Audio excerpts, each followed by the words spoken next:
बातमी संभाजीनगरमधून संभाजीनगरमध्ये सेवानिवृत्त प्राध्यापक राजाराम लोंढेंचा खून केला गेलाय। 50 लाखांच्या आर्थिक व्यवहारातून वाद झाला होता।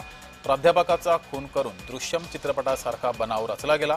मृतदेह खड्ड्यात पुरून पुरावा नष्ट करण्याचा प्रयत्न झाला। विशाल राठोड, आकाश पवार, करण अडे या 3 आरोपींना पोलिसांनी अटक केली आहे।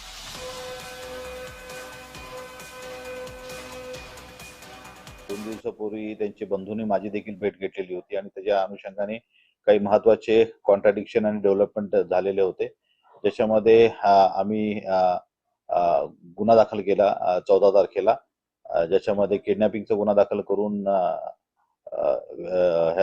याच्यामध्ये जे प्रमुख आरोपी आहेत विशाल राठोड आणि आकाश पवार यांना अटक केलेली होती, ज्याच्यामध्ये नंतर गुन्ह्याच्या तपासामध्ये त्या अटकेमध्ये चौकशी करता त्यांनी जे मयत राजाभाऊ लोंढे आहे यांचा मर्डर केल्याचं निष्पन्न झालं।